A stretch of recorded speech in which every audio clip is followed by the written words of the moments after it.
This is the MMA Takes Podcast. With your host, Brian Petrie. Well. The champ is here.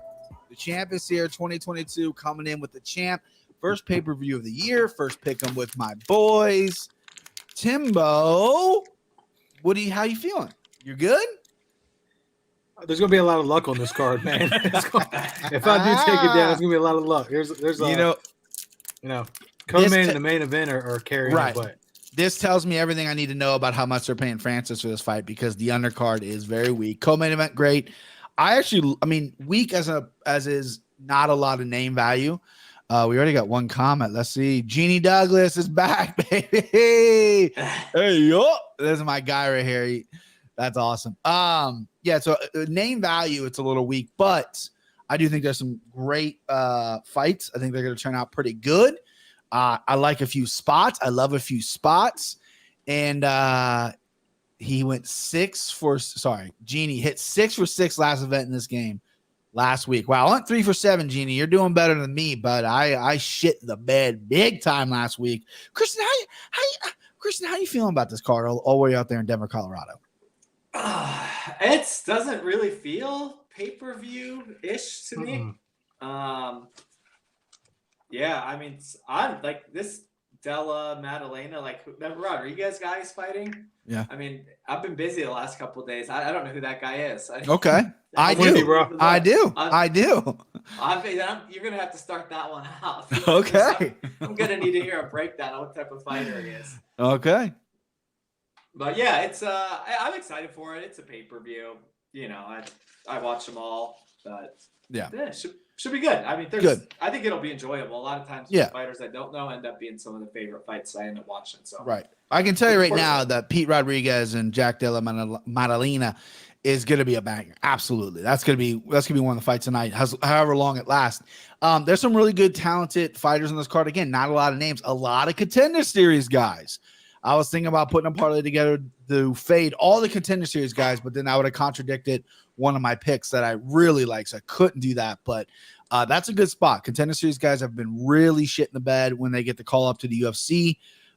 This seems like a card that they centered around the co-main and main event. They moved Moreno Figueroa, which was supposed to be in December. They moved to this card. And they're like, okay, we're going to do the first pay-per-view. We're going to give him Francis. We're going to give him Gone. And then all of a sudden they're like, wait, we don't have anybody else ready to go. Let's move this fight here. And then, we got a shit ton of Contender Series guys that we did in the fall, late summer, fall. Let's put them up there. And that's what we're looking at here. But it sucks that it's $75. Okay, because they did jack the prices up, Jeez. Hey, sorry, Kristen. I know you don't look at bills. You're a guy that just hands your card away and like, hey, whatever it is. You don't look at price tags. $75. They did increase it. So is this card worth $75? I'm going to say yes because I'm a fucking degenerate and I'm hoping to win much more than $75. But I mean, if I'm just a casual guy, this might be like a B-dubs kind of night, right? Let me go get some wings, grab a beer at B-dubs, settle for the main card. More than $75. Yeah, well, if you drink more than one beer. Well, for Tim and I, it costs more than $75. I remember when I was drinking, years ago, I was living in Cheviot, and I was like, guys don't know what Cheviot is, but it's a little town in Cincinnati. I was living with my buddies. Like, let's go to B-dubs and just, I don't feel like paying $60 and I don't even think it was $60 back then. It was probably like 50. Yeah, 49. I was like, I don't pay $50 for the thing. Let's just go to B-dubs. And I ended up paying like $89 for fucking food and beer. And I'm like, man, I should have just stayed at home. That would have been a lot better. All right, so let's get to the motherfucking fights. Quick question. Yeah, go ahead, Timbo. Just to plug, I guess it's Fight TV. I saw a advertisement on Instagram, January 23rd. So is that Saturday? Sunday. Okay, this Sunday they're doing the Junior Dos Anjos versus somebody, and then is that the boxing? Vitor boxing? Versus. I guess so. Yeah. I had no clue what it was. I think they're boxing. Okay. So it must be that Triller or something. Yeah. Triller does their stuff on Sundays. So I think Dos Santos is boxing. I don't know. I think he's boxing like a boxer, like a Russian mean fucker. Oh god. And I don't know who Vitor's boxing or whatever, but Vitor looks like he's on all the juice, all that sauce. Give me all the pills. He's looking fucking swole. All right, first fight of the night. Kind of a it is what it is. Jasmine Jasmine versus Kate Hansen. Judavicious Canadian versus Kate Hansen. The line is, excuse me, I'm going to be out of sorts here. Jasmine is plus 305 and Kate Hansen is a minus 260 here. Since I'm the champ, I'll go first. Listen, Kate Hansen's got an OnlyFans. You guys know I'm a fan of Kate Hansen with the way she looks. Her face is okay, but that OnlyFans, I have not paid for it, but there is a Reddit page that I'm not going to shout out or plug because we'll get shut down. There's a Reddit page out there that has some of her stuff, and I have glanced at it. And I tell you what, if you pay for it, you're a fucking bum because there's nothing to pay for. You know what I mean? She didn't show anything. You know, it's like you could post that shit on Instagram. Anyway, she's getting the money. Good for her. I think she's a pretty good fighter. She's not looked good her last time out. She's really kind of trying to find herself. She's had a lot of issues when she was younger. She got her parents were kind of fucked up. So she got kind of fucked up mentally. And she had like a really hard right. She was like a MAGA girl. So she got hate for that. And then she kind of switched it up. Now she's doing this. And she's had some like weight issues where she was too skinny, too thin. I feel like she's in a good place. And Jasmine is a tall, lanky girl who knows how to strike. But I just think it's going to come down to the grappling. Kate Hansen can take her down. I think Kate Hansen's grappling is going to be superior here. I think her cardio is going to be superior here. However, this is crazy for minus 260. I do not think Kate Hansen is a minus 260 favorite. Jasmine is just okay. Could come out and surprise. Could be worth a poke at plus 300. This is what the line I got yesterday. I'm sure these are moving. But yeah, Kate Hansen at minus 260 is a rough go. This could be a pass for me, but I am going to pick Kate Hansen. Timbo, ladies, bro. Ladies fight, your favorite. Yeah, this is a shit fight. And I wrote down in my notes that Hansen has no business being this big of a favorite. So I definitely agree with you wholeheartedly there. And she's not to say she doesn't have a future. She's 22 years old, but it bothers me because Hansen's got quite a few losses on her record. And it's concerning when these 22-year-old chicks kind of face these kind of grown woman chicks, grown-ass women chicks, grown-ass women who, there's old man strength, but there might be grown middle-aged woman strength. There's 1,000%. You meet my mom, she'll throw you through a fucking wall. So with that said, I mean, I can't. Again, I don't think I'd bet this fight. Who am I kidding? Yes, I will. I'll probably just ride Christian with that, but give me Jasmine just because I like the dog points here. Dog points. That's not a bad play. That's not a bad play. This is very bowl of spaghetti. Like I remember Jasmine in the Contender Series didn't blow me away. Kate Hansen looked good in like 2 of her UFC fights, and then she dropped that last one to McKenna, and she just looked she's not ready for it. She just wasn't ready for the win streak that she's about to happen. Christian, female fight. I know these aren't heavyweights, but give me your expertise here, bud. This is at 125, not 115? Correct. Yes. Okay. And Kate Hansen's fought at 115. Yeah. Right? Kate Hansen's probably fought as low as 105 outside the UFC, if we're being honest. I mean, she's not a big girl. Yeah. I mean, this height and reach difference that Jasmine has, that's pretty significant. I mean, 5 inches both ways. If this fight stays standing, I think, especially with that sort of like size difference, Jasmine should be able to piece her up. Kind of like the Chukagian we saw last week. I wouldn't be surprised to see that. And if Kate Hansen can't get to the ground, which she's only been able to do a quarter of the time in her UFC career, then he's throwing stats at you right there. There you go. That right there. Gotta get something. I don't think Kate Hansen's that good. I do think she beat Corey McKenna in that fight, but I'm not really a believer in her. And you guys both said it. This line it's crazy. I don't know where they came up with this. Not just for like the pick 'em points or whatever. I'm picking Jasmine because I think she should win this fight. Let's go. There you go. Yeah. There you go. Okay, let me propose this for you guys. If Kay wins, you have to buy her OnlyFans for me. If she loses, I'll buy her OnlyFans. I don't think Jasmine has an OnlyFans, but I'll buy it. Better not be Rachel Ostovich price. That's for goddamn sure. Does she even get naked? I don't think Kate Hansen gets naked. Like I know her like her titties. Yeah, see, that's some bullshit right there. Claudia Gadela was the first girl. She charged like $50 a month and got kicked off OnlyFans because she was just poaching pictures like in like sports bras. So like, no, that's not. But now they've backtracked it. OnlyFans, like Kevin Holland has an OnlyFans. Yeah, doesn't Diego Sanchez have Yeah, like they go and like Kevin Holland broke his fight news on OnlyFans. I hope he's not whipping his dick out and jerking it, but he might. I'm not gonna fucking go search for that, but I'm just saying, like, the BBC action. Yeah, OnlyFans is now like kind of like just it's almost like turning into a Patreon. Like, hey, pay for my exclusive content, and I'll give you some, behind the scenes look or whatever. All right. Who's Kevin Holland fighting, by the way? Huh? God damn it. He's at 170. I forget. Oh, that's right. He went up. That's right. No, he's going down. He was at 85. Now he's going 70. I don't remember off the top of my head. I don't know. It's a name. It's like a guy we know, but I can't think of it. All right, next up, Matt Favola, Cowboy. There you go. Matt Favola, the steamroller, versus Gennaro Valdez. Favola minus 215 favorite versus Valdez plus 172. Christian, your hair's looking so good. We're going to give you the kickoff on this one here, bud. Favola coming off a horrible performance, 7-second knockout against Terrence McKinney. Valdez is a training partner of Brandon Moreno. I think there's another guy in this card that is a training partner as well. How do you see this fight going? Look, this is going to be the first of a few times you hear me say this. I am not betting anybody off the Contender Series. We're going on a year now of them just shitting the bed. Yeah. I remember when Ignacio Bahamonde lost, and I was like, this guy, I ever since then, I just won't do the Contender Series thing. It worked out really well for me last week. I'm gonna ride it until the wheels fall off. Nice. I don't care if one or two, if Valdez gets this one, so be it. But these guys have proven nothing against good, solid veterans. It's funny, Valdez has about the same amount of fights as Favola, but Favola's fought dudes. You got to worry about his chin. 2 of his 3 losses, I think, it would have been brutally KO'd in. And Valdez, if I remember correctly, is like a wild man. Right.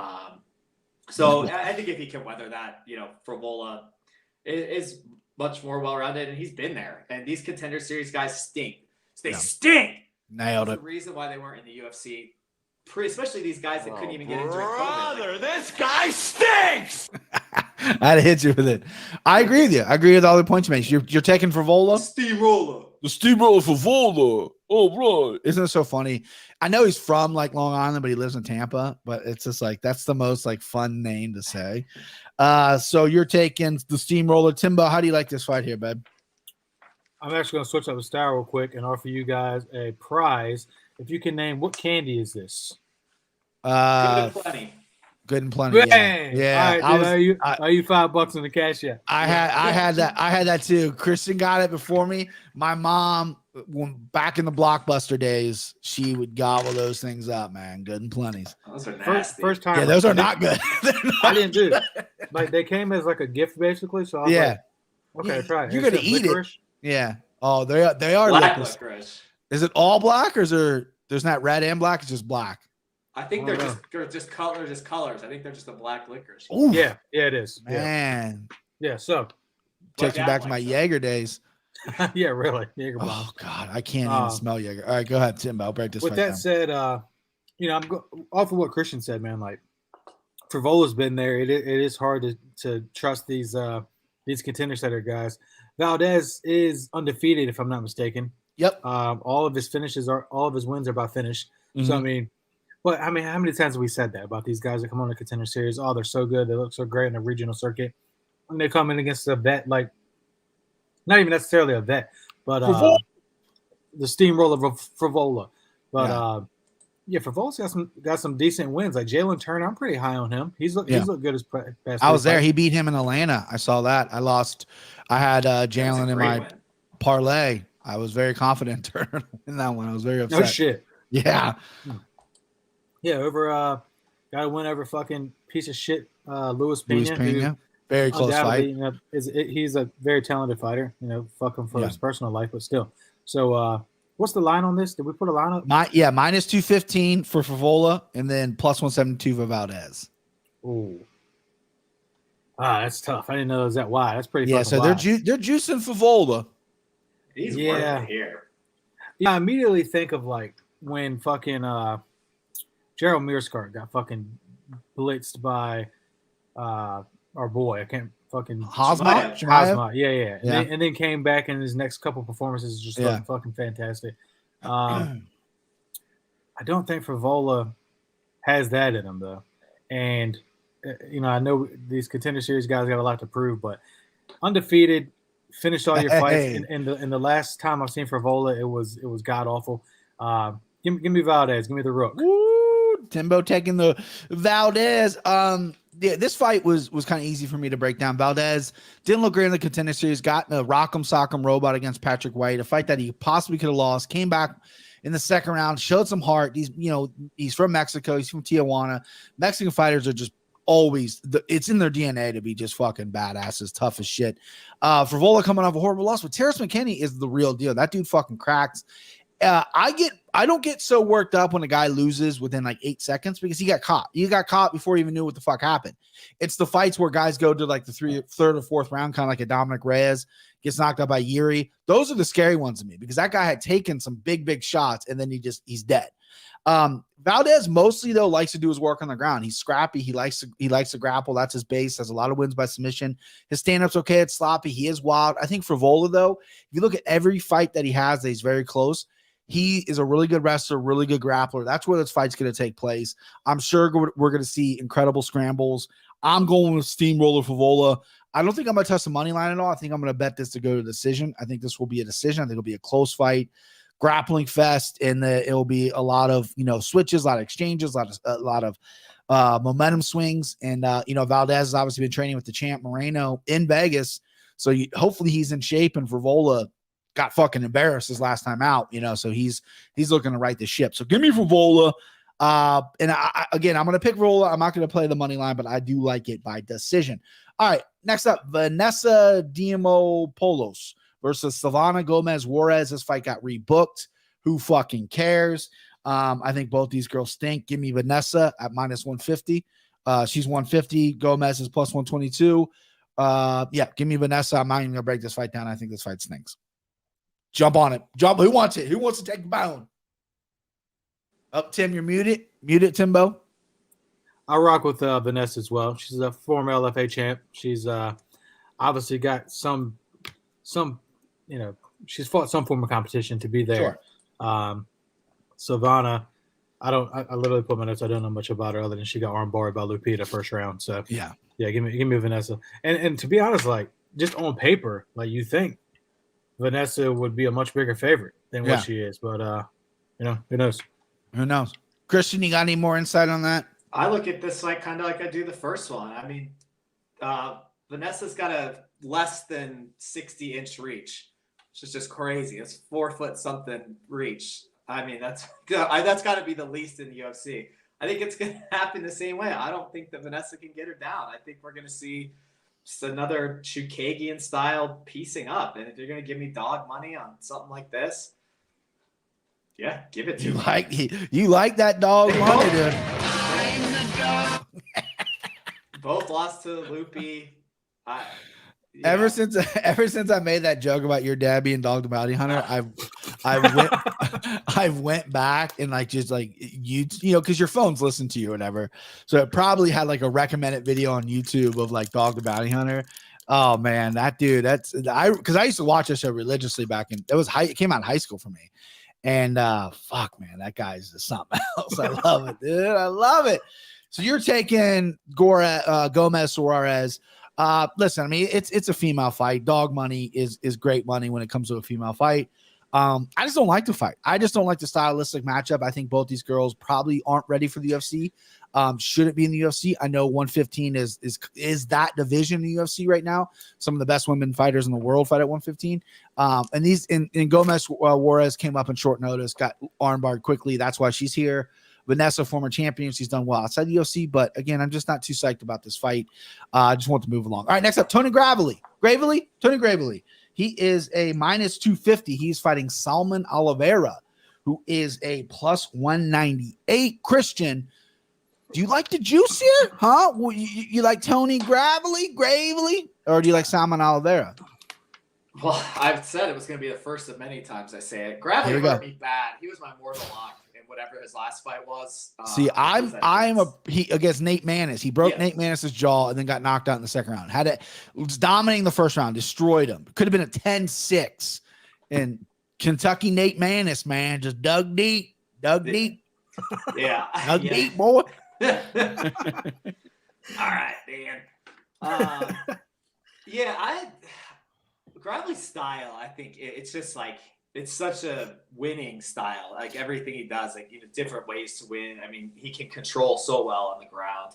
Oliveira's coming off the Contender Series. Gravely, even though he did lose that fight, like when he was winning it, I was super impressed. And there's a reason he was my mortal lock in that fight. Look, I was wrong, but I do believe the guy is super talented. And I'm not touching anybody off the Contender Series. It's a flat fade. Especially, again, against a good veteran. I guess they're both Contender Series veterans, but right.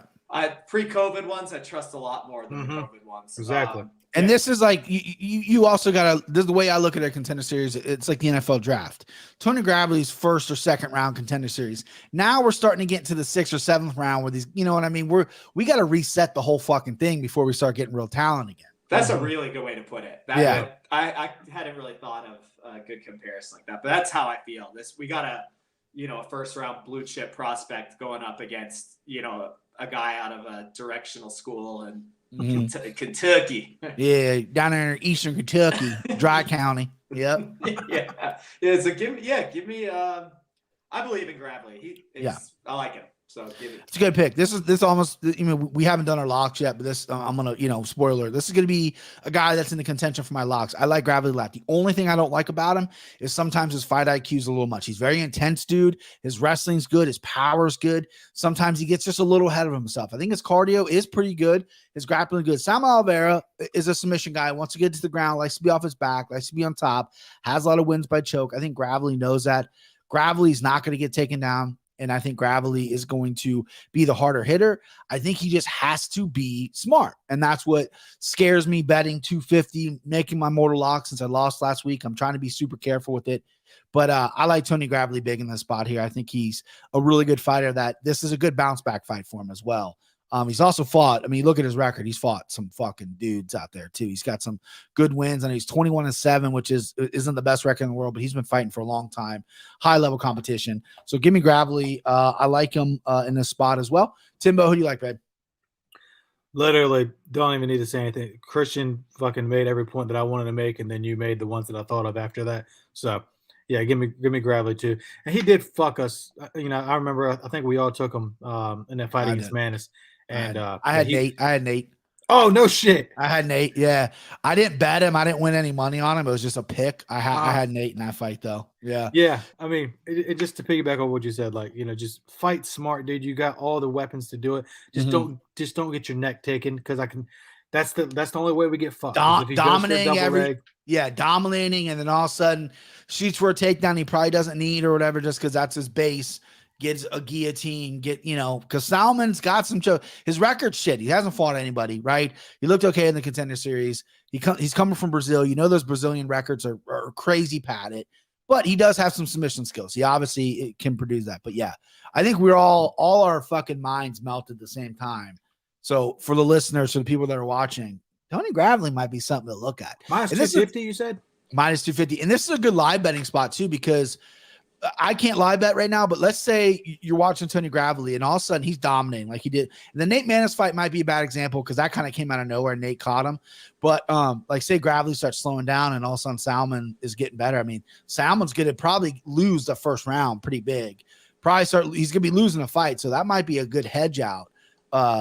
He's going to be looking at high plus numbers. He's already plus 198 right now. So, but I do think Tony Gravely, I believe in him. I do think he's a very skilled fighter.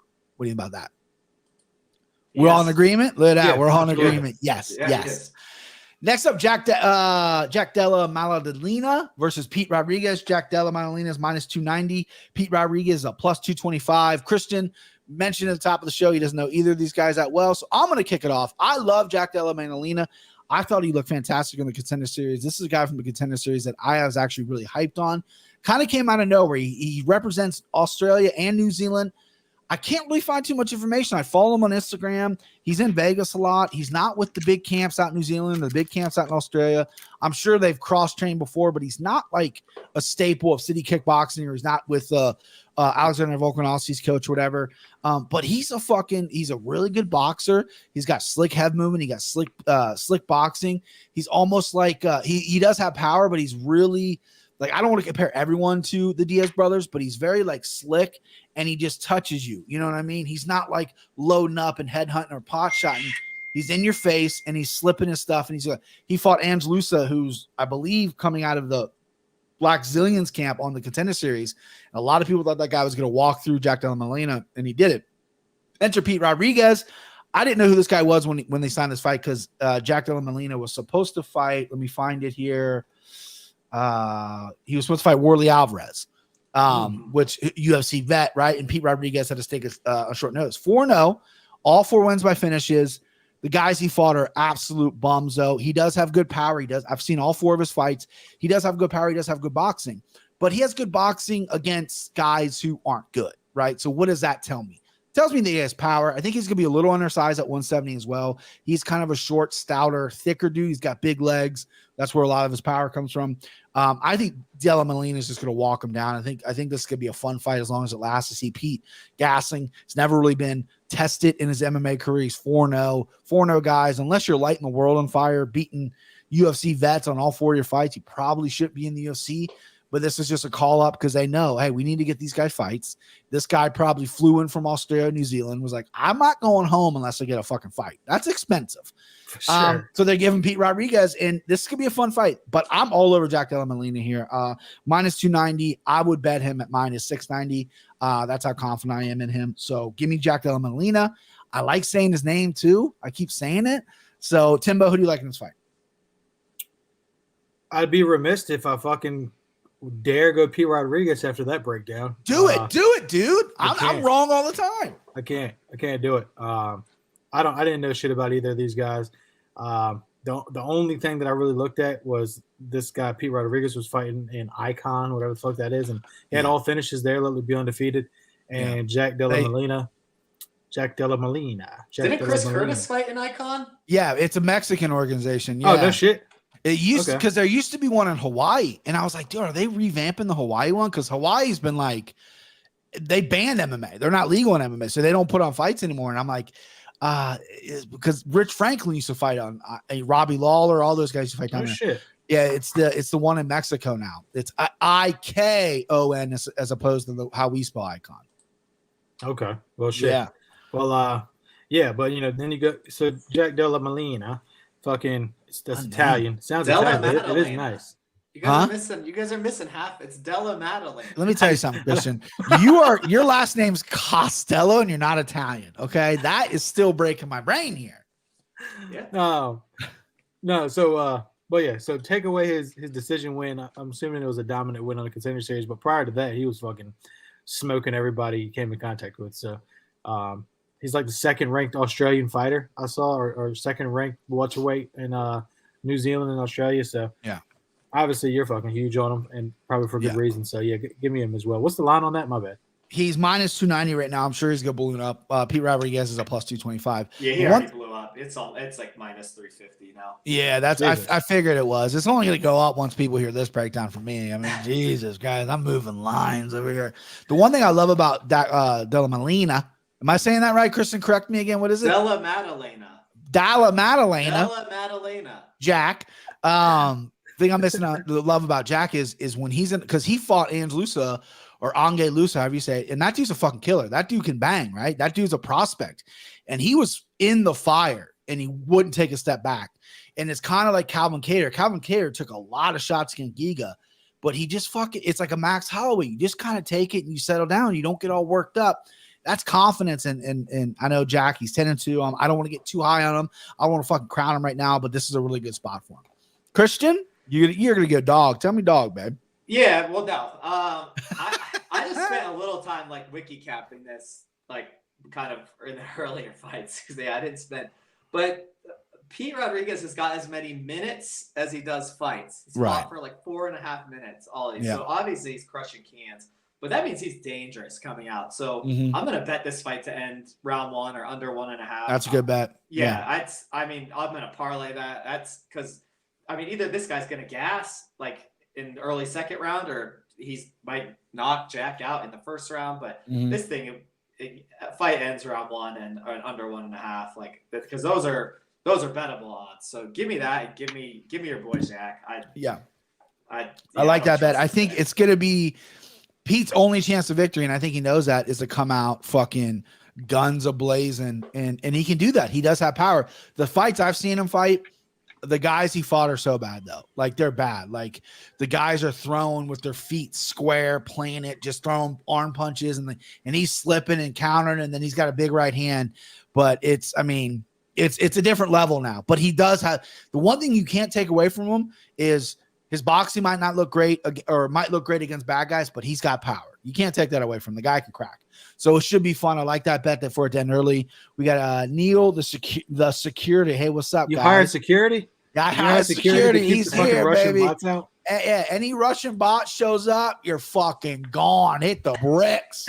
That's what I used to do to people. I think I told the story. We would get keg parties and have the red Solo cups, and I would go up to my friends, be like, "Oh yeah, you pay for that cup?" And I throw it behind me and I go take a walk.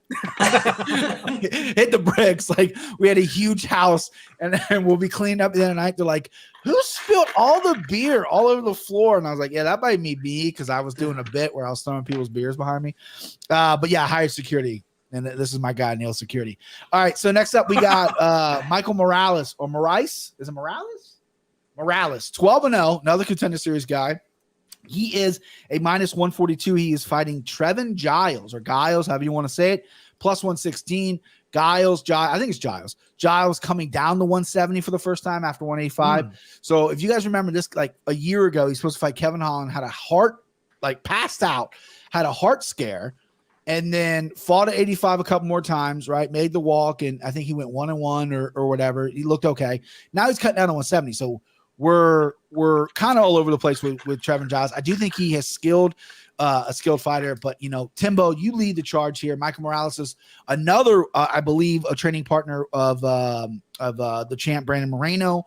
Looked pretty good in the Contender Series. Very young. People are high on this kid. That's why he's getting the favorite card here. So who do you like? What was his number? He is a -142 as of yesterday. I'm sure he's moved. Yeah. Christian can inform us of that if he has moved. Yeah, I got it up. It's it's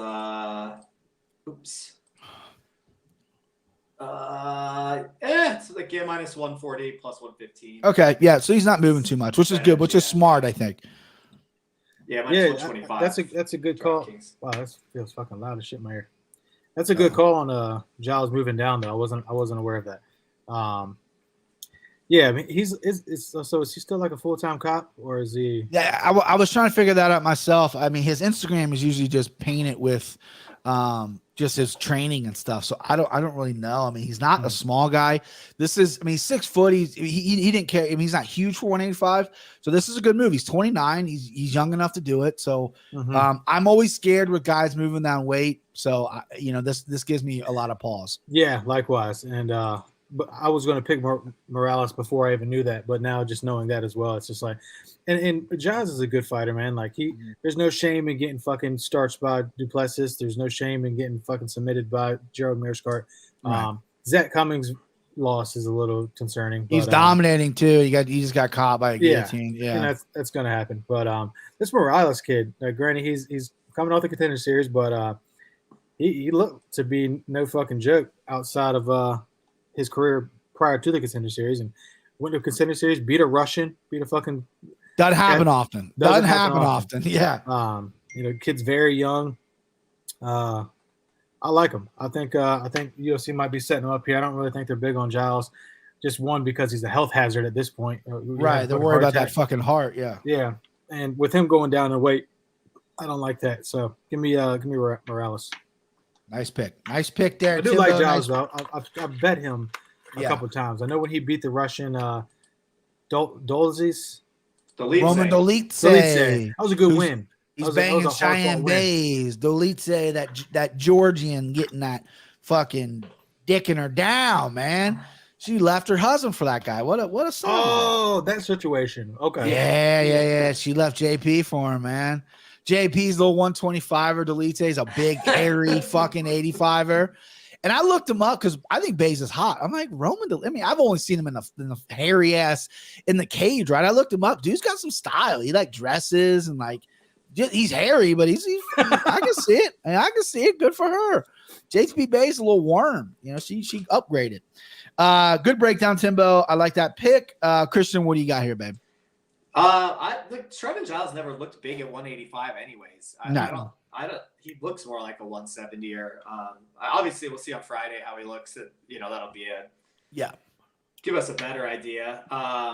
He's got really good boxing. He's just real crisp looking. He does have good wins and respectable losses. He's fought really good competition. Again, this is a really unproven guy, a 6-round draft pick, third day coming in and facing a guy that has proven to be pretty decent. Yeah, I mean, a win over Roman Dolitze. I mean, I don't think if it was Dolitze Morales, I wouldn't be surprised if the lines were flipped. Right. Yeah, and I mean, that's just MMA math, but I told you I was going to say it a lot, and I'm going to go with it again. I hope there's a contender series guy I want to take, but I don't see any reason to have any faith that this guy Morales is going to come in. You just look at their strength of schedules, and Giles hasn't blown away, and he's looked pretty good in all of them, even his losses. So I can't believe he's a dog. It's wild to me. It might be like the line that I'm most confused about on the whole card. I must be missing something. So yeah, give me Giles. That's dog price. Let me interject real quick.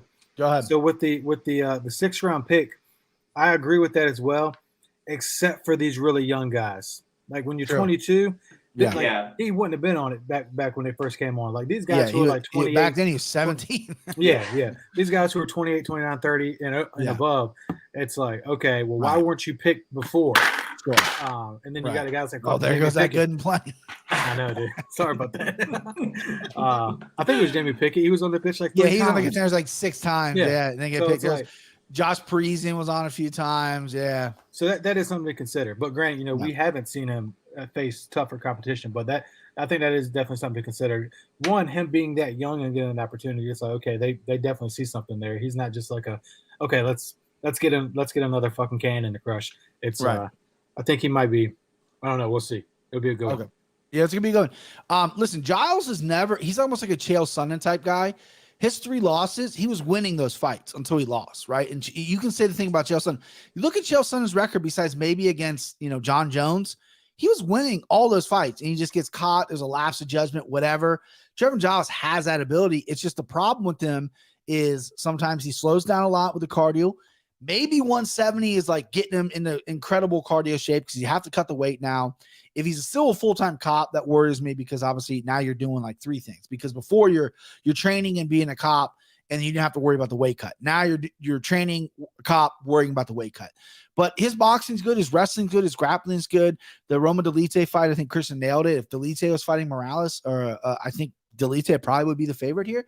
Morales, 22 years old, good kid, looked good in the contender series, fought a tough Russian, made some mistakes though.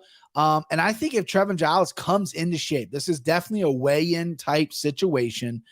And I think you got to go Giles as an underdog here. I'm going to go Giles as an underdog. Morales come out and surprise and look fucking great and be that next guy from the contender series. Because listen, all these guys from the contender series, they're all not going to be shit, right? They're all not going to be crap. But there's going to be some shining stars. He could be it. He's 22 years old, though. That's a very good possibility. Neil, the security showed up. Is this at the Apex Center? It is not. This is at Anaheim, California. The Honda Center. The Honda Center. I drive a Honda, so let go. But I'm going Giles here as an underdog. Giles, excuse me. I had a teacher in 3rd grade, Mr. Giles. So that's why I keep saying Giles. But give me Trevin here. Yeah, thank you. That's the only name I mess up. But yeah, so give me Trevin here. Give me Trevin. All right, next up, Hani Barcelos. He is a minus 450 favorite versus Victor Henry, who is a plus 330. I believe I saw something online that this line has jumped tremendously. This fight got rebooked. Victor Henry taking the fight on short notice last time, and then getting rebooked because of COVID. So now they're on this.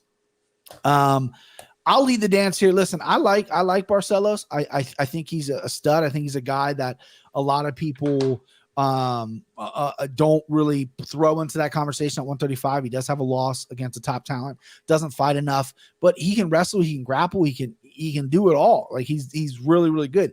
Victor Henry, did we break? I don't know if we ended up breaking this fight down or not. We did break. We did. Yeah. So definitely did. I thought we did. Yeah. Yeah. Right. Okay. Yeah. Right. So Victor Henry, we've talked about it before. He made all his bones over in Japan.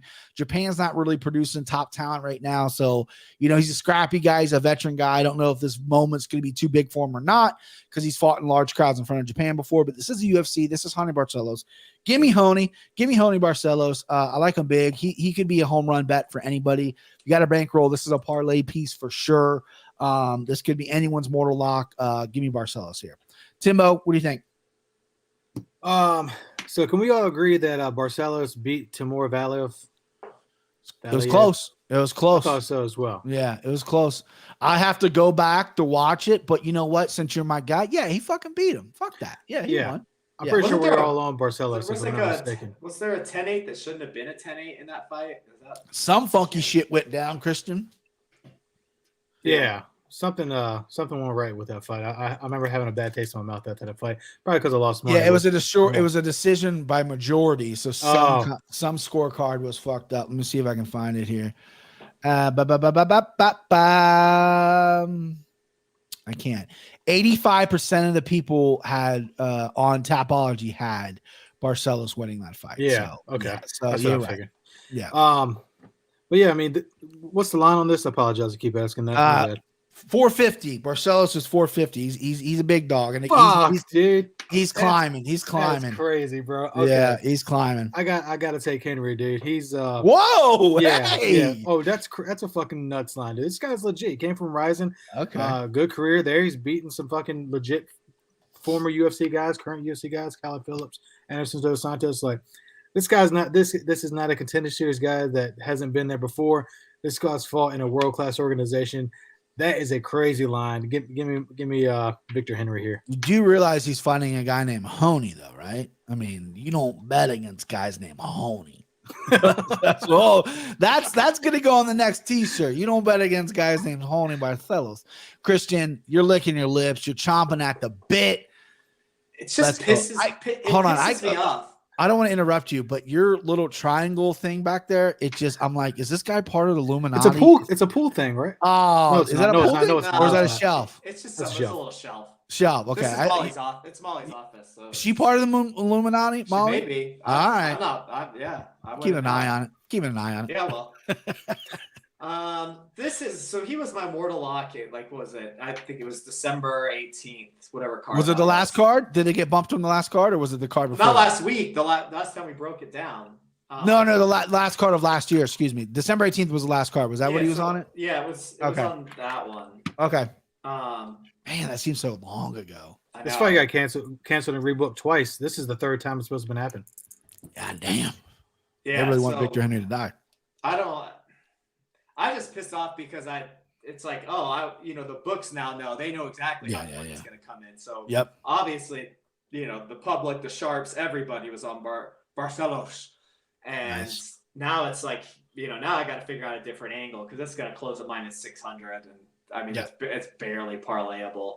Mm-hmm. So, I mean, obviously I picked him as a mortal lock in this fight, so I'm going to go with him again. The line stinks. It's this minus 300 was great value. Now it's not really bettable. So I'll have to look at some over-unders, or actually, what is it? Let's just take a quick look.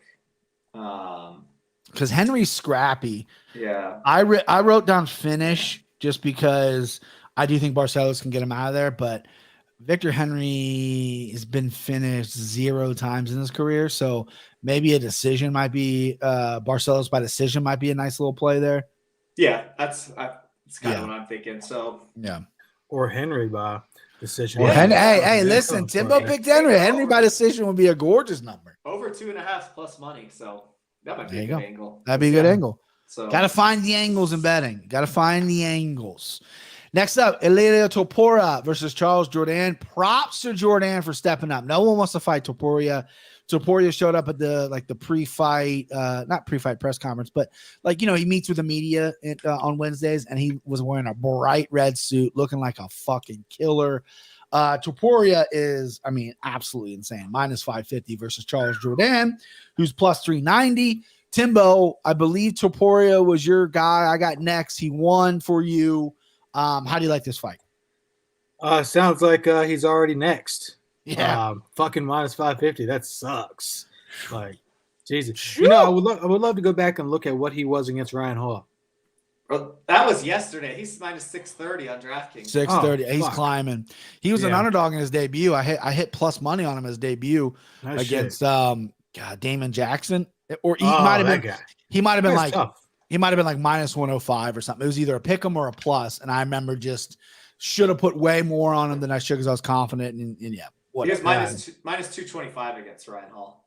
Yeah. Oh, was he? Yeah. Okay. Yeah. So it's just that's the thing, dude. Like, if nobody wants to fucking fight him, like, props to Jourdain for doing it. But I think I'm fucking wanting to ride Topora by finish just because he's that much of a killer. That's all I got to say about it. There he is. That's all he's got to say. Kristen, how you like this fight here, babe? Yeah, it's funny. Tim wants to ride Topora to the finish. This is the ladies going to be saying that on Saturday night too. The guy fucking slays. Yeah, definitely, dude. Slays. Topora is just a savage. This should be a phenomenal fight. Jourdain brings it. He, win or lose, like, I'm there to watch Jourdain. I know you're a big fan of him, right? Who, me or Timbo? Jourdain. I like Jourdain too. That's another guy that slays too. His chick is so hot, Jourdain. Yeah, I think he's a great fighter. I've lost a lot of money on him though. He's fell short for me a few times. Yeah, this should be a banger. I would assume just the way both these guys fight. It's a square pick. I'm gonna pick Topora to win. Jourdain's really hittable, and we've seen Topora hit really hard. I think Topora is significantly better if it does go to the mat too. So he's got him everywhere. Yeah. This is one where I'd be confident enough to parlay it. Like, I'm not sure the Barcelos at that line, but I think Topora should roll here. But I think it'll be fun. Great main event for the undercard for sure. Yeah, great main event too. And it just goes to show you. My bad to cut you off, but like, it just goes to show you, like, I think here recently, like, actually, the fucking great take coming up here. So, recently, like, the main events of the prelims have been like the old vets who everybody knows, dominant cruisers of the world. Yeah. For instance, on the last pay-per-view, and now it's interesting to see this new up and comer guy who they're fucking putting on the prelim main event, because that's how much fucking faith they have in this guy. So if he comes out and bangs like he's supposed to do and gets people's eyes and gets some fucking pay-per-view buys, sky's the limit for this dude. They're gonna they might do the Sean O'Malley treatment, but Charles Jourdain's no slouch, and neither is Ryan Hall, really. Right. Yeah. Charles Jourdain Jourdain, great striker, likes to keep distance, not a big power guy. His takedown defense and his ground game has been the big plague of his career. He's trying to sheer up a little bit. Topora, great stand-up, but I think he might be better on the ground. The Topora thing I like about Topora is he really, really focuses on the body. He rips the body really well. He's smart. He picks his shots. His cardio's through the roof. I don't know if he went to Florida for this fight. He's American top team guy. Might have stayed in Georgia because of COVID. Not really sure. It doesn't really matter. I think this dude's ready. I think I've seen him hitting pads this week. He looks fast. He looks in shape.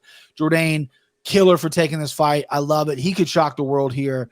And just go, I'm going to take this dude's hype because according to, I don't know if it was Dana or someone inside the UFC, no one wanted to fight this guy. Everyone was like, no, fuck no. And Jourdain was like, yeah, because I can fucking go take everything that they're talking about this guy. And we're talking about right now, and he's lined at 630. You know what I mean? There's a reason you take these chances when you're a fighter like Jourdain, who's been fighting UFC for quite a bit and does not have a name yet. Not really people are talking about it. He looked great his last time out against Andre Ewell. He had that fucking "We Are Sparta" kick. Yeah, I love this fight. I think it's a great fight. I'm going to go chalk too. I'm going to go Topuria. There's no way I can pick against him. I think he's that good. I think it's going to be really interesting on the feet because there's a height, there's a reach advantage. And Jourdain is very crafty on the feet, and he looked savage in his last time out. He's a volume guy. He throws with both legs, both hands, and he likes to get hit a little bit too. He likes to mix it up, so that's going to be interesting. But I do think if Topuria takes it down, we're going to see a world. We're going to see a different world because he's got great chokes. He's got head and arms, guillotines, rear naked choke, darces. Ground and pound like a motherfucker. Yeah, that's what I'm really interested to see. I like Topuria by decision, and I would sprinkle Topuria by submission. He could knock him out. Jourdain has shown a pretty good chin, but he could knock him out for sure because he has power. It could be a body shot or whatever. But I do think if it goes to the ground, Topuria is a different animal. I think we're gonna. Either Jourdain's going to shock the world, which I'm not picking that, or we're going to see Topuria show how well-rounded he is by taking him down and fucking taking a neck or whatever. So we're all on the same page there. We all love this fucking guy. So let's hope he wins. All right, main card. Definitely. This fight stinks. Rodolfo Vieira, 6-1 versus Wellington Turman. Rodolfo Vieira is a -290 and Wellington Turman is a +205. The line seems so weird to me. If you guys don't remember, you guys probably do, but the people at home, I think that Rodolfo Rivera is Rodolfo Rivera is the 8-time, 20-time jiu-jitsu world champion that got submitted by Fluffy Hernandez by a choke. He has since came back and won a fight against Dawson Stufels, but that's got to be embarrassing. You got to go back to brown belt if that happens. I mean, Fluffy Hernandez is a great guy, but not the best fighter in the world. And you're entering Wellington Turman, who was this next Brazilian prospect, and then it turns out he doesn't have a chin. So this line to me is priced very, very weird. I'll kick it to Timbo. What do you like? What do you see? What do you got? Let's go. The Fluffy Hernandez was no doubt embarrassing, but I think I'm going to actually bet fucking Vieira. Say pronounce it right. Vieira by submission. Oh, okay. Yeah, Wellington doesn't have one win that's impressive. His strikes landed versus strikes absorbed is opposite of what it should be. He's lands about 2 takedowns per 15 minutes at a 22% rate. That is dog shit. That's stats, baby. That's stats. And it's also him attempting a shit ton. You know, I'm not going to say, I can break down real quick, but like, okay, you're landing 20% of your takedowns and you're landing 2. So that means you're doing like fucking 12? Maybe like 12. But anyways, you're trying 12 and missing on fucking 10 of them, which is shitty. And if he's going for that many takedowns against this guy, he's going to get caught in a choke. That's just what's going to happen for sure. So give me Vieira. Rodolfo Vieira, Christian Costello, the guy with the flow. Who do you like in this fight? This fight's interesting to me. I want to see your take. Timbo's seemed pretty confident, and I like that. Yeah, I actually like that too, because this is one where I do feel like the line is kind of off. I definitely think Wellington Turman's more well-rounded. He's got skills in every area. They're just not very good. Obviously, Vieira's a heralded BJJ practitioner. And that should be enough. I think with the restraint he showed in his last fight against Stoltzfus, he was standing and banging for a lot of it before he finally, he kind of wore him down. I like to see that because the way he gassed against Fluffy, it looked like he learned, and that's what you want to see because, exactly. He knows he's working like he has 15 minutes to take the neck home.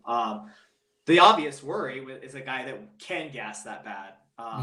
Turman's, I think I heard he's like a purple belt, something like that. So, he's got some skills there too. Obviously, almost nobody in the world's on the level of Vieira.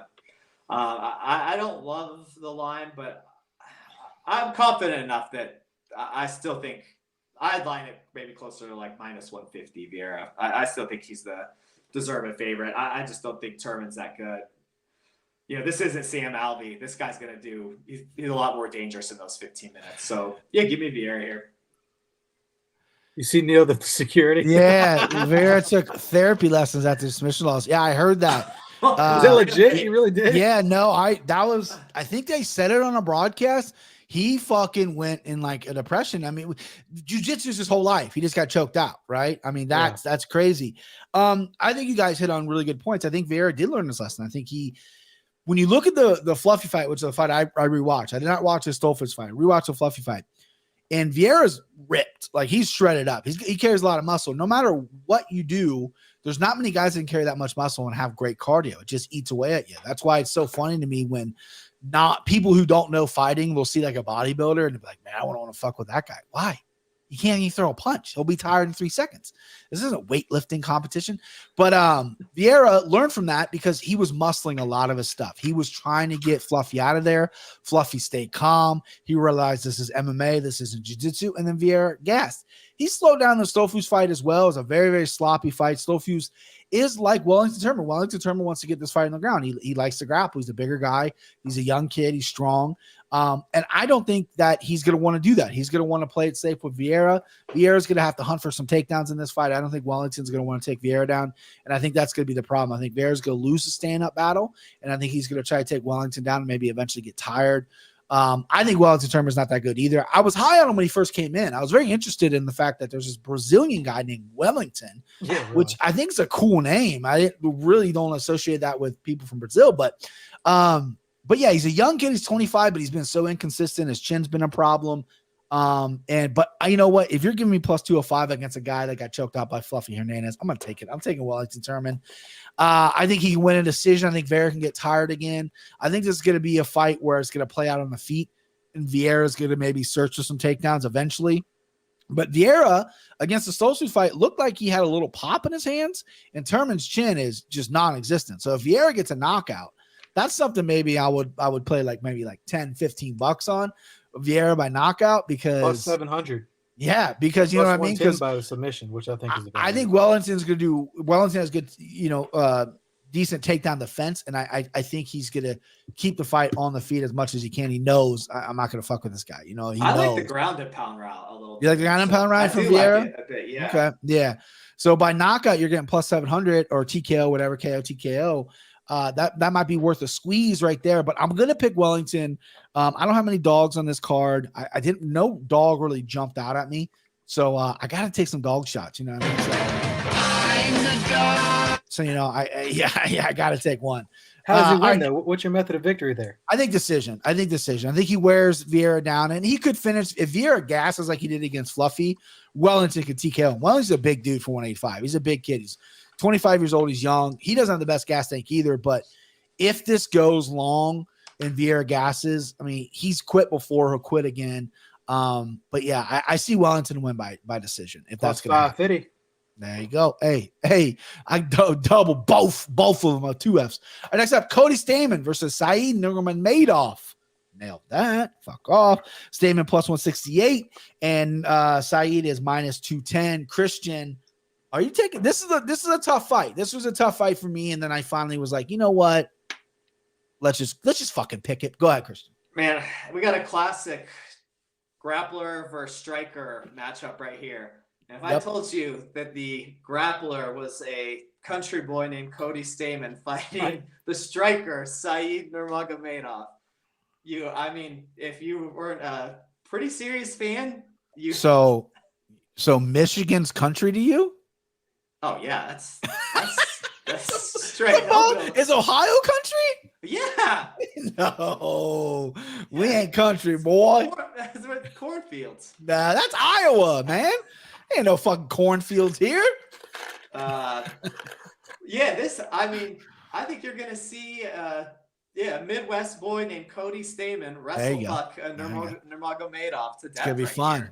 That would be. I think he had to change his last name. That happened, right? It's gonna happen. Oh, it's a fantastic wrestler versus a guy that's a striker that's susceptible to the takedown. This is that last name tax. This is as extreme as it gets. I just feel like, I don't. The books are sharp, but I don't understand this. Like, Cody Stayman, if he stands and bangs, will get pieced up. Like, no questions asked. But he's a great wrestler. That's my breakdown. Cody Stayman is going to take this Nurmagomedov down and wrestle fuck him for 15 minutes to a 30-27 decision. That's that. I love it. I'm going to disagree with you here. So here's one bet. Oh, yeah. I don't know. Maybe I bit off more than I can chew right there. Let me think about it a little bit. Let me think about it. Let me tell you something. You're suspect. I'm in. Let's do $20. $20. All right. All right.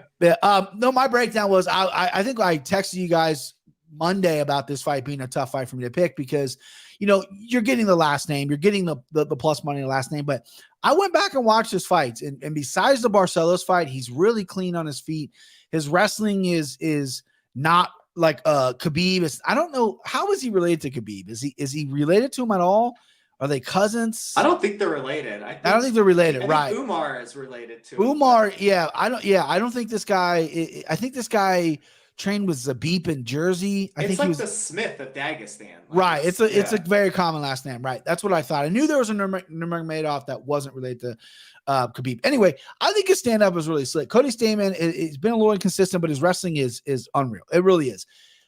Problem is he likes to box too. In the Dallas Willie fight, which was a very, very good fight, he kind of got broken a little bit with just the cardio. And I think that's not going to be the issue here, but I do think body kicks, head kicks, long range punches are going to be the problem here. This is going to be a greasy decision. I think this is going to be Stayman's going to land like 8 takedowns and Syed's going to get up from him. And then Syed's going to land up more strikes. And then the judges are going to be like, well, which one how are we going to score this? Are we going to give them more value to the takedowns, to the strikes, whatever? Very interesting fight. I actually think this fight's a really good fight. I'm excited to see it. I'm going to go Syed here. I'm going to go the favorite. I'm not touching this besides Christian and I's little $20 bet.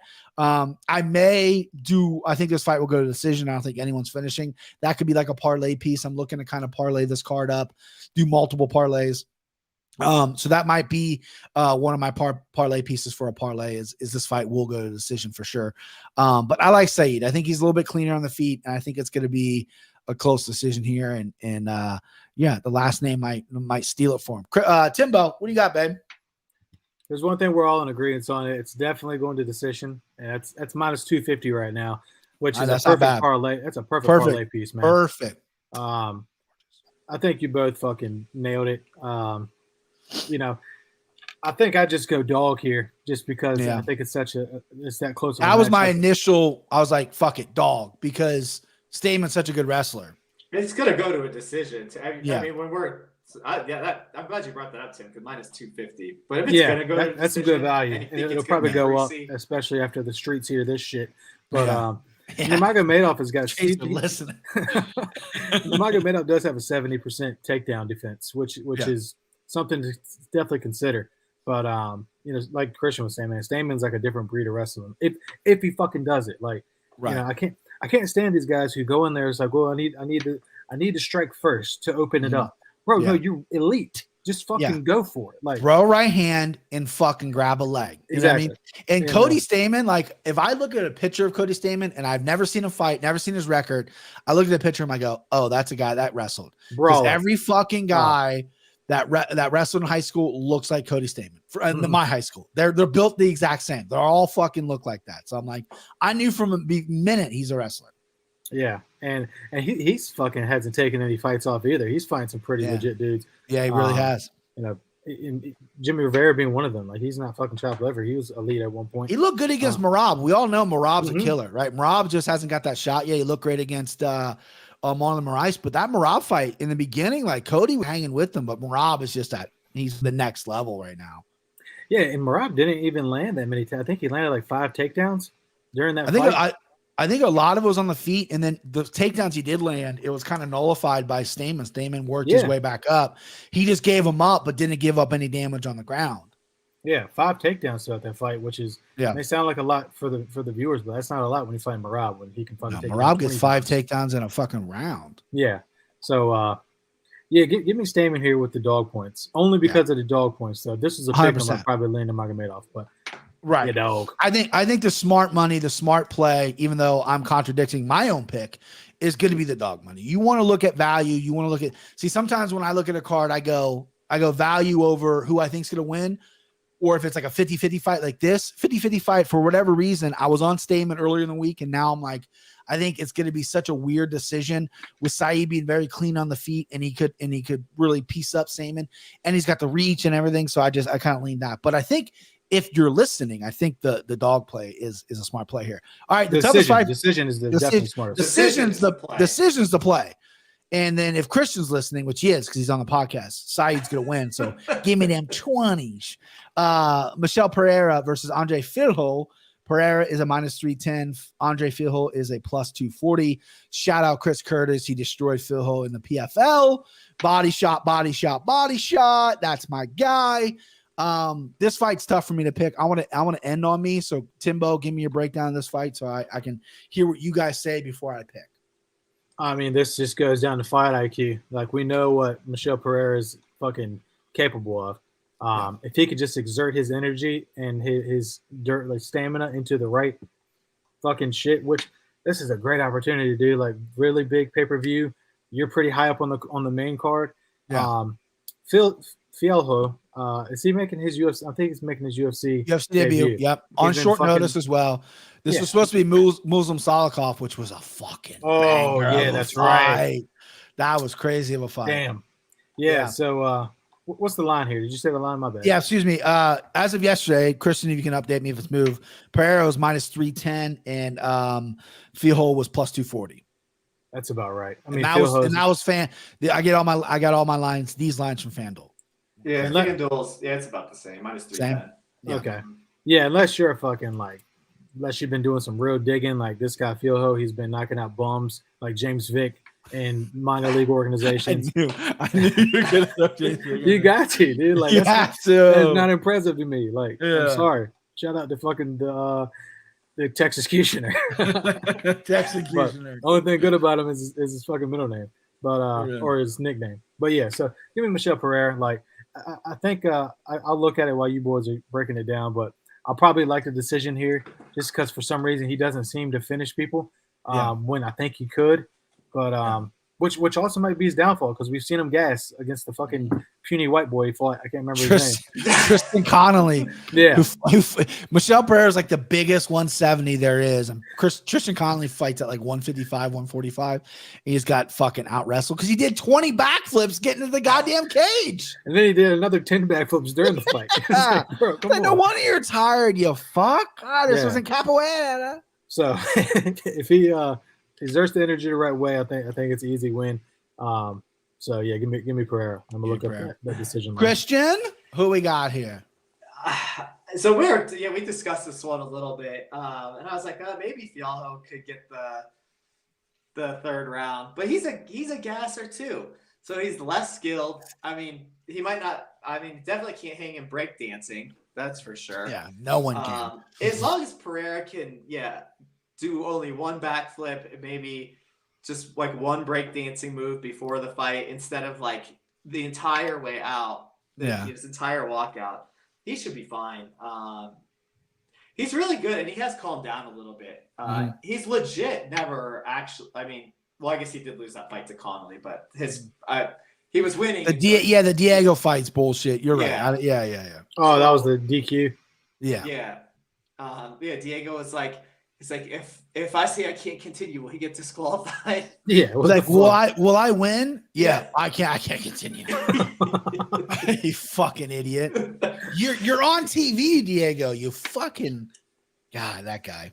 Yeah, I was surprised you were having so much trouble with this one. I mean, Pereira, I think, has only been knocked out once, and it was to your boy, that bald guy with the head movement. Yeah. Dusko, Dusko knocked him out. Dusko got him. He's got some good hands. Yeah. So and that was at 85 too, I believe. Well, I was Pereira bumped up, which isn't that big of a deal because he's fucking massive. Yeah, I'm just always shocked that he's at 170. It's crazy. This is a tough debut opportunity. I'd like to see Fialho against maybe one of these contender series guys. Sure. Might be something I'd like to see. But yeah, I think Pereira's got him everywhere. I don't know the method of victory, but even minus 280 is bettable for me, not straight. But, we talked about some really good parlay pieces earlier. You stick him with the previous fight over, you're getting about even money. So there's ways to work it. Pereira's good. Yeah. Curious to hear what you have to say about it. Yeah, so I did come to the conclusion. I finally the one thing that really kind of set me up, besides the Dusko fight, Pereira does really, really well against other strikers because his chin's great. He has power himself, even though he doesn't have a ton of finishes. He does crack. He's unique. His stance is weird. His timing's different. He gives a lot of strikers problems. Andre Field started his career as kind of a grappler, and then now he's kind of transformed into a striker. He's been finishing a lot of people with strikes. His last couple finishes are former UFC guys that have been looked at by the UFC. He's 14-3. He's a big, strong guy. He belongs in the UFC for sure. This is a tough debut. So the one thing that really kind of hung me up is I want to feel because I love the number. I thought it was a great number. Pereira is a wild man. He can come out and gas from his little choreographed dance. He can blow a knee out. No one fucking knows. But he is a legit guy. He's very, very good. And he has calmed down a lot, right? And I feel like his cardio is really giving him or his cardio is getting a little bit better. I showed you that video of him and Devison next to each other. They're both shredded the fuck up. I think the fight getting pushed, because this fight was supposed to happen last week or 2 weeks ago, whenever it was, this fight getting pushed.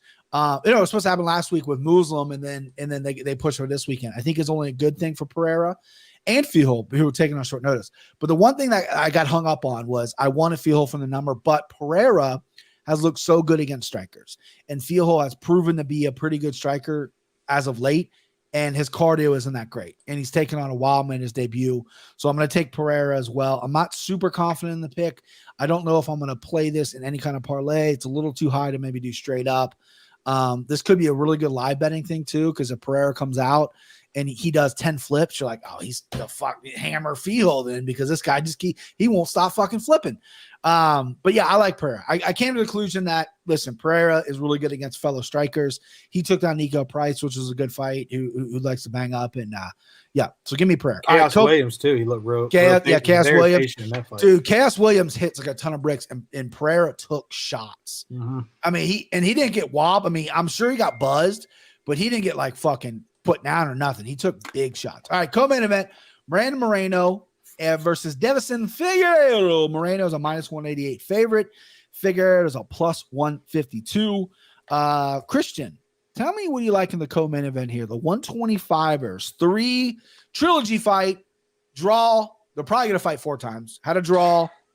Brandon choked out Devison, which was Figueiredo's worst performance ever. Let's see what Neil the security is saying here, though. The crowd is also going to have Pereira hype. Oh, That's a good point, Neil. Facts.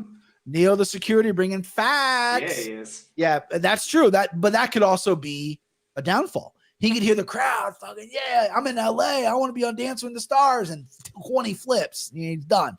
All right, Christian, co-main event, 125ers. I love that they rebooked this. This was another tough fight for me to pick. Give me your thoughts. Man, I don't love rematches. I like trilogies even less, but this is one that I think that actually kind of does make sense because for all intents and purposes, they're 1-1. I think almost everybody. Well, because it was that weird point deduction that made it a draw. I mean, some judge scored the 5th round for Moreno, which was laughable. Yeah. So I just look at it like they're 1-1. I think there's some concerns about Devison's age. I mean, that's, he's only 34, but 34 at flyweight, and he is a massive boy flyweight. Yeah. The more he does that cut, I mean, I've never cut weight, but everything I hear, it doesn't, just like everything, doesn't get easier the older you get. Yeah. So I've got some worries there. Another thing is winning a decision. It's going to be tough. And Moreno is just, I mean, seems like unfinishable. That dude, his chin is granite. Cardio great. Yeah. I still look, I picked Devison in the first 2 fights, and I'm not going to stray from that. I think he is so physically imposing that as long as he can impose that will for at least, he really's got to probably win the first 3 rounds or 2 of the first 3. Just because Moreno looks like he's got the best chin in the world, I mean, doesn't mean he can't get caught. That gets caught in a guillotine. I mean, if he's overly confident, which he doesn't seem like that type, I just think that Devison, even though he's getting older, still has all the tools. He's got the power, the strength, and I think he's a little bit more skilled. That might be debatable, but yeah, I'm gonna roll with him. Roll with him for the. And he's plus money on a. These guys could fight 10 times. All 10 fights could be very close. The second fight, Devison just didn't show up. I don't know what it was. It was maybe too quick, bad weight cut. COVID was going on. A lot of things could have happened. But Moreno is a guy that is just only going to get better. He was in Tijuana for years, never wanted to come to America. He came to America as a Cejudo training partner, and now he makes Vegas his home. And ever since he's done that, I thought he's back in Mexico. I think he does both. I think his training camps are in Vegas. I know that because on the Embedded, he has a house in Vegas now. Okay. And the guys that are on the card, Valdez and Moraes, were staying with him. But he might split time. But I know he does his camps here. Either way, Moreno is an absolute stud. He's a guy I've doubted his whole career. I remember on the Ultimate Fighter when he was on, he was the last ranked guy, fought Pantoja, gave Pantoja a good fight on the Ultimate Fighter, lost, and then made his debut before the winner did because he got called up. He's been cut by the UFC since then, got brought back because 125 was in limbo. Young kid, dorky, goofy, loves Legos. Usually I would make fun of somebody like that. But Brandon Moreno, he's a little cute little guy. You know what I mean? I can't make fun of him. But down to the fight, listen, Devison looked terrible in that the second fight. The first fight, though, what I saw was a guy that went with his hands down, right? Because he's so powerful that he got away with it against the Joe B's in the world and got away with some other fighters, hands down, and a little head movement, and he throws big shots. But Moreno's boxing is getting a lot better. The second fight, he tagged Figueiredo a few times. I don't know if he dropped him. I'd have to rewatch the fight. I did not rewatch the second fight, but he might have. I know he definitely buzzed him on the feet. Moreno is getting better and better. He's getting bigger as well for 125. He's filling out the frame and cutting the weight to 125 when you're 34, when you've already had weight issues, is a problem. Now, the big thing is he's in Arizona. Figueiredo left Brazil, went to Cejudo's gym. Cejudo has a big problem, Moreno. He calls him a traitor, everything. And Figueiredo looks to be in incredible shape. The only issue I have with a guy switching camps is historically, and I have no stats to back this up, but I feel like the very first fight with a new camp, there's still some things you got to work out, right? And I think Figueiredo, who's like a country guy in Brazil, he has bulls and stuff. Maybe this is what he needs to do to get focused. He's got kids on the Embedded. It was like his son's birthday. He's FaceTiming him. So either that's going to be a distraction because I don't think he's ever done that before, or that's going to give him motivation. Either way, I see this being an unbelievable fight. Long story short, I'm taking Moreno. I think it's going to be and still. I think it's going to be incredibly close. I can see both winning. Values on Figueiredo. I just think Moreno has the confidence and knows, I've taken this guy's best shot, and I know what it is to beat him. And fucking Moreno's great on the ground, too. Obviously we saw that in the second fight, but I'm hoping Figueiredo is focused, hungry, wants to fight because I'm rooting for a fucking great fight because I don't know if I'm going to bet this or not, but I'm rooting for a fucking fantastic fight. Timbo, give me your thoughts. It was some time ago, and I was just on this page. I need to go back. But I think a really interesting fight to go watch. When was this? This is 2019, so we're talking 2.5 years ago. The Figueiredo fight versus Pantoja. Mm-hmm. So Figgy won via decision. But do you guys remember that fight at all as far as because I feel like that game plan would be this game plan because Pantoja's tough too. But it was just so when you go at it's very Amanda Nunes versus Julieta Pena style. Bro, I just threw the fucking kitchen sink at you, and now I don't have anything else to throw because I just threw everything. What am I going to do now? And I'd like to see how he went, how he handled himself during that Pantoja fight. He obviously won, so I think there was some goodness there. Y'all remember that fight at all? I don't remember that fight. I remember his loss to Formiga, and that was one where he just didn't show up because I hammered. I don't know if I bet it, but I hammered on the pick Figgy to win because I think Drusy McFragus trash, right? Mm-hmm. Or at least I thought he was. And Formiga Devison fought scared because of Formiga so good on the ground. It was a weird, but I don't remember the Pantoja fight. I remember Brandon Moreno's fought Pantoja twice and lost. I remember both those fights that Moreno fought him. Yeah, I mean, dude, when you broke that down fucking perfect, like I fucking changed my mind like 3 times while you were breaking that down. It's tough. It really is, man. Yeah, It's like, oh shit, like damn, Brandon Moreno's a younger fighter. He's getting better at this weight class. Figgy's older, but Moreno can obviously take Figgy's best shot. What does Figgy do afterwards? Well, now Figgy's fucking training with the best flyweight of all time. Yeah. Like, Jesus fuck. And dude. it looks to be he never looks to be in bad shape. Yeah. Figueroa's always lean, but he looks, fucking shredded. Yeah. I think like all flyweight fights, just because they're so fucking tiny, but also so jacked at the same time. This would be good to see. I don't think Moreno's going to be a problem, but this would be good to see on the scales. But fuck this shit. Honestly, I got to go Figgy just because of the dog points again. Like, it's so evenly matched. And not even say it's evenly matched. Like, we're talking about one guy who's got fucking lights out power, and one guy who's, I think, going to be a lot more durable. He's going to be a lot better in shape. But yeah, plus 155 for someone as dominant as Figgy can be. Give it to me. And I've never been in this situation before, but you got to imagine the mental, because fighting's so mental. Figgy just came off 2 performances against Joe B where he murdered him. Like, literally, Joe B's dead, right? Yeah. With every punch, with every exchange, he killed him. And then he fights Moreno and he lands a really good shot. Moreno's like, like he's talking to him like, oh, that's it. And it's like, you got to think in your head, like, fuck, like what now? Like, right? Like, mentally, it's because he's always been the big bad 125er. He hits you, you go down. He meets Moreno. Moreno's got that fucking chin. He's not going to go down. But if this wins, I think Figgy wins by decision. I don't see him finishing Moreno. I can see Moreno finishing Figgy in multiple ways. I don't know. It's a tough fight, but I'm gonna rock with Moreno here. And you guys are both on the dog points, which I like. It's a tough fight. It's a really high level fight. All right, main event, big boys. Woo!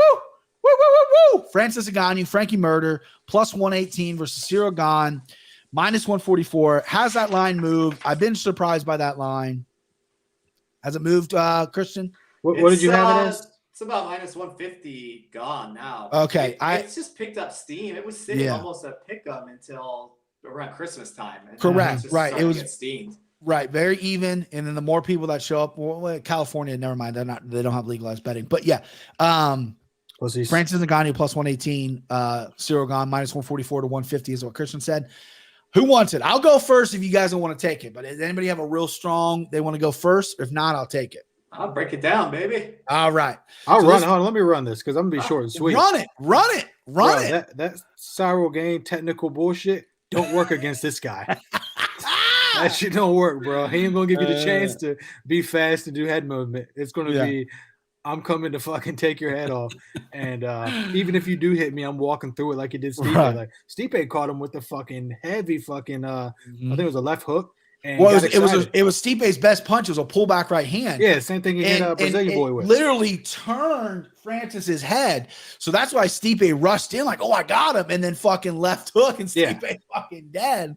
Yeah, dude. Yeah, he took a big shot. Yeah. And so, until proven otherwise, right. Like, and I get, people are going to talk about the Derek Lewis fight and how fucking pathetic that was. But, that was nearly probably over 3 years ago, I'm assuming. Sure. It's been a long time. So, until this guy being a dog is unbelievable. Obviously, like I think so he's plus 130 on DraftKings right now. If you were to take him by knockout, you might get plus 135. So, because that's the only way he's going to win. Plus 175. He's not. Yeah, he's not for knockout. Yeah, knockout. He ain't win no other way. That's on DraftKings. That's the best line out there too. Yeah. No if this goes 5 rounds, it's gone. Like Francis isn't winning a decision for sure. He's knocking him out. So that's fucking amazing. I want to see first round real quick. First round plus 450.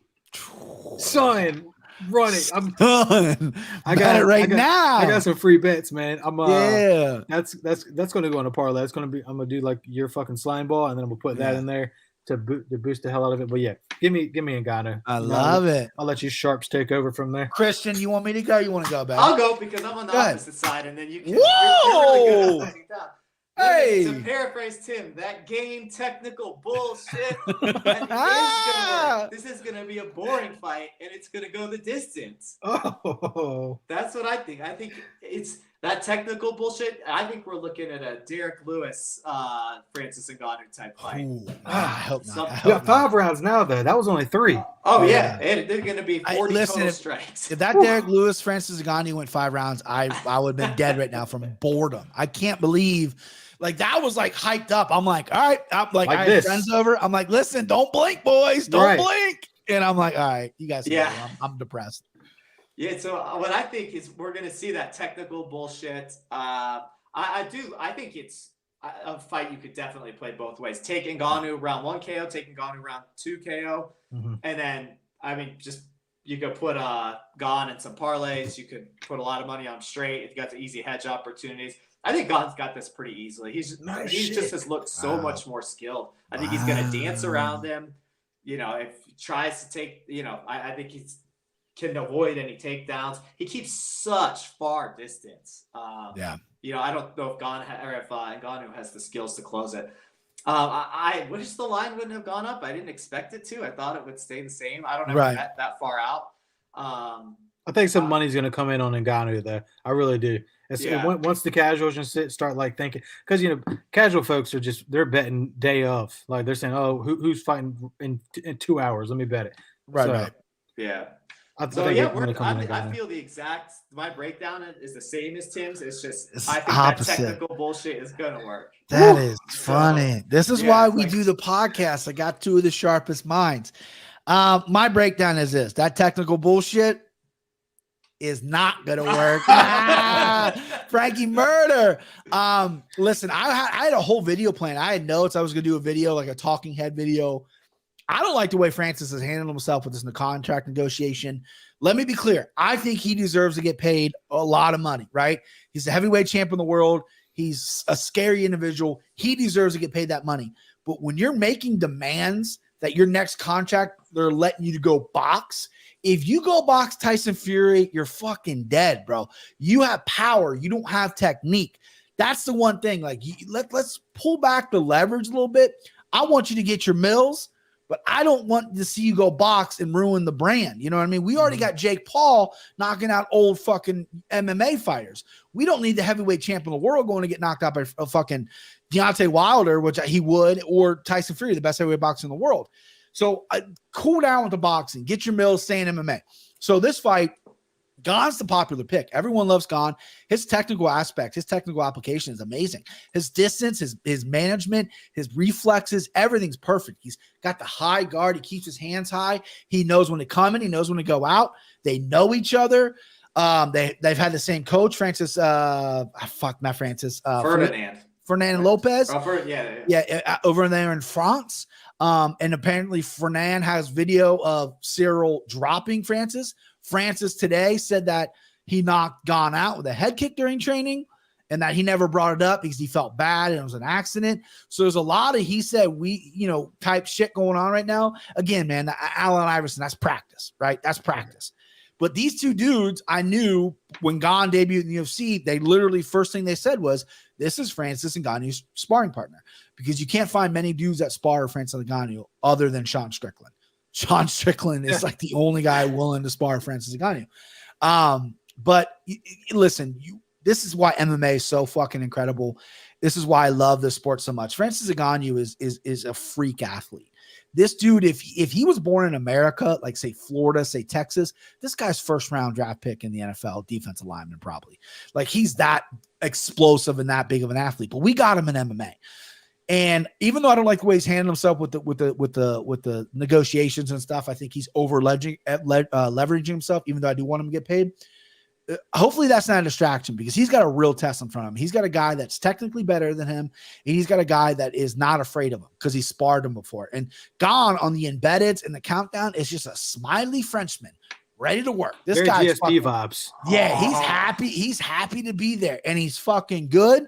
And the one thing that separates from Francis, besides the technical aspect, is this guy's been 5 rounds, and he hasn't shown once to slow down. Francis has been 5 rounds once with Stipe. That was a million years ago, and Stipe wrestled him. Gassed after the second round, right? The second Stipe fight went to the second round, and Gon definitely looked good. But when you got a guy that's when you're swinging and missing is hopefully what Gon's going to make him do, that's a whole different ballgame. But it comes down to the power. I've rarely seen power like this. I mean, I've watched Francis's fights. He'll take 3 to give 1 half shot, and he's putting top guys out. Jerzy and Rodenstruck had 80 kickboxing fights, have been knocked out once, and Francis deaded him. You know what I mean? Like, that's just insane amount of power. Everyone that trains with this guy says like it's ungodly, like you've never felt it before. So even though Gon and him have sparred and he's the technical better fighter, it only takes 1, and I truly believe that. And I think Francis is going to get that 1, and he's going to KO him. I like Francis by knockout. I don't know if it round 1, because I do see kind of since they know each other, I do see a feeling out process in round 1. I don't see Francis blitzkrieging him, but I do see them getting reads and then possibly round 2 knockout. Francis also, the one thing that people don't talk about, I've mentioned his power 100 times. His speed is phenomenal too. He's so fast. And yeah, I like Frankie Murder here, man. I like Frankie. Francis and Ngannou. All right, boys. Time for our locks. Get our locks out here.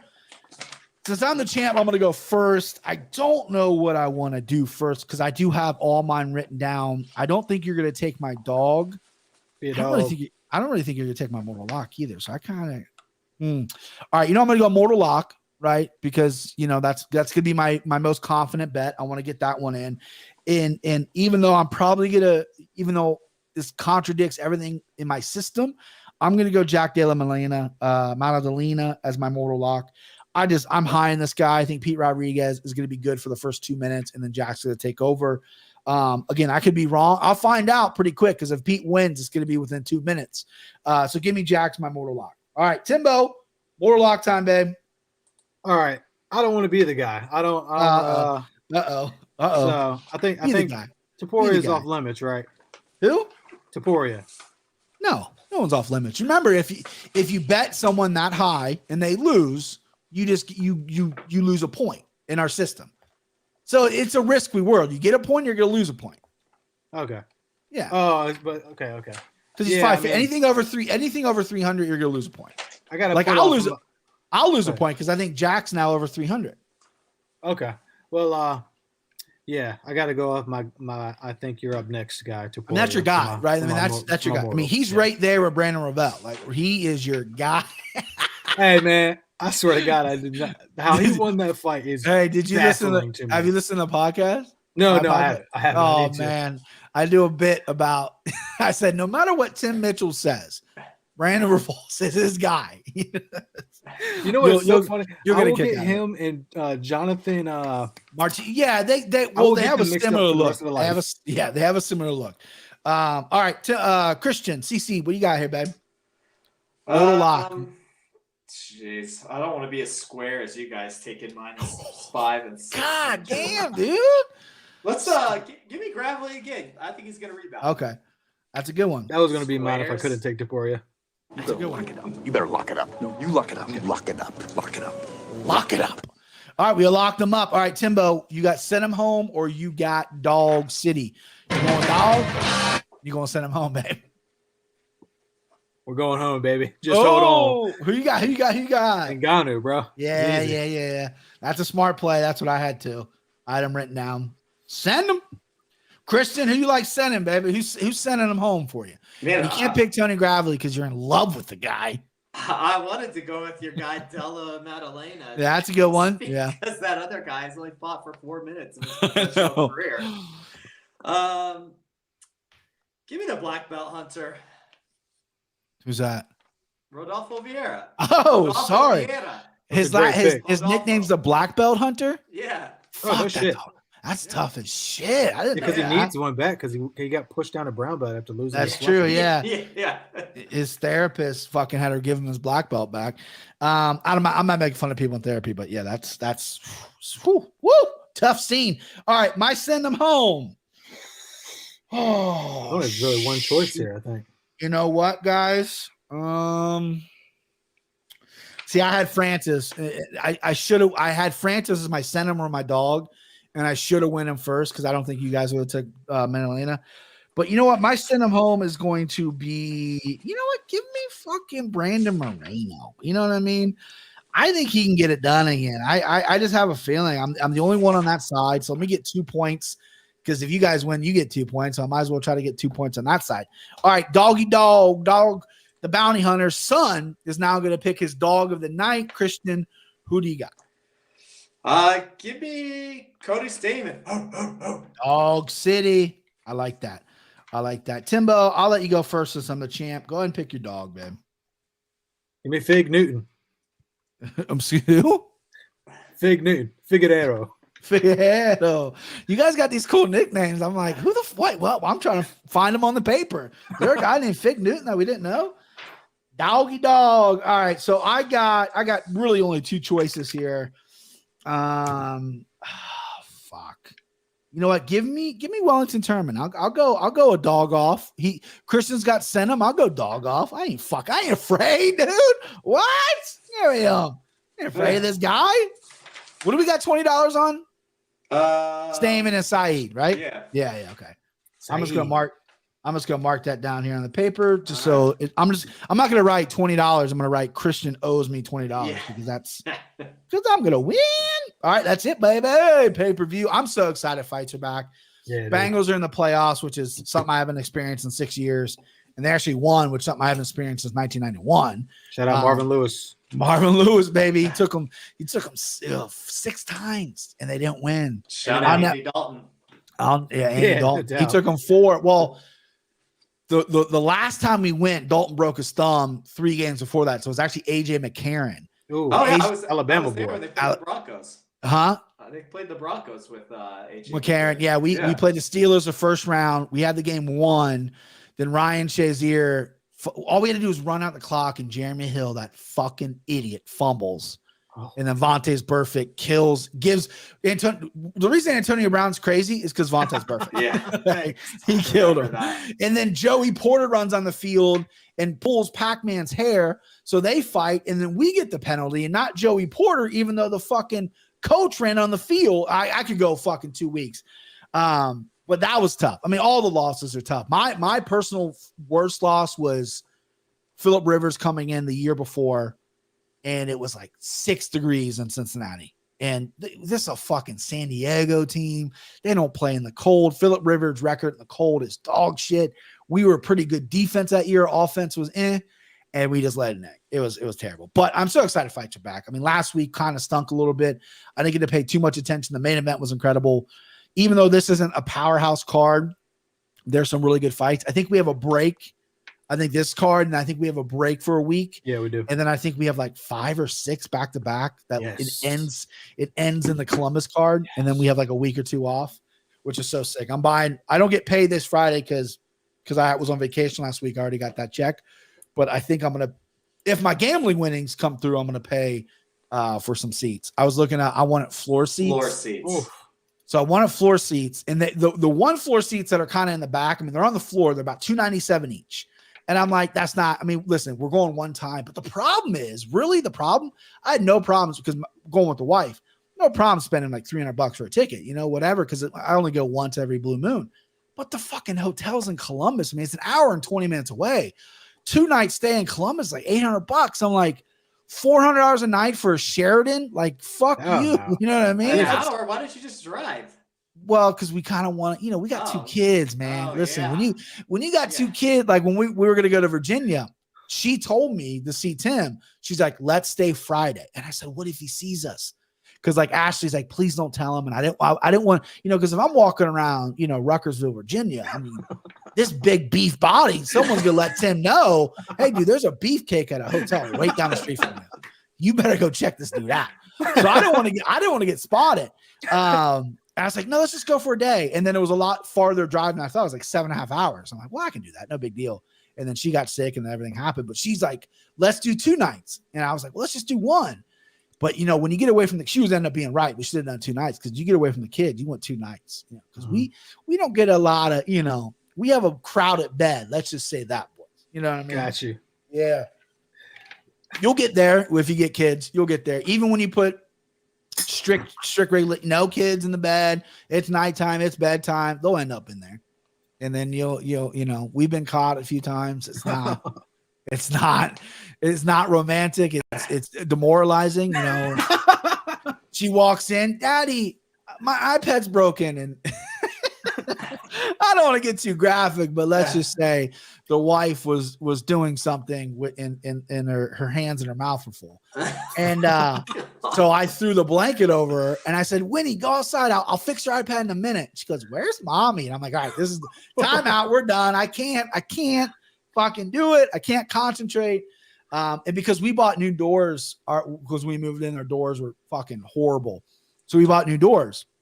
And they didn't come with locks. Like the handles and stuff didn't have locks. Like, we'll buy locks. Never bought locks. So none of our doors locked. So it's barred right in. So that's what it is. But fun stuff, guys. I can't wait. I'm looking to defend my strap.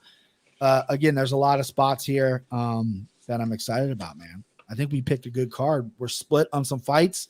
And the best thing I love about all this is the ones that we're split on, each of us that were split or whoever was very confident in their pick, which I love. I love that for the people that are listening, because then they're like, well, yeah, fucking Christian sold that shit. I'm rocking with God, or, vice versa. So that's pretty fucking dope. Closing words for me is there's a lot. I think most of the value on this card is not within the winner loser, but it's within the over under 2.5 rounds. Or there's a lot of props available, and I am awful at props. My record last year on props were dog shit. So this is and Timbo is 100% right. This is definitely a card to really get my props up. And that's something I'm going to be looking at when I go to bed tonight. That's what I'll just be surfing the props. Yeah. So, all right, boys, always fun. Appreciate you. Everyone listening and watching. I appreciate it. I'll see you boys. Peace. Later.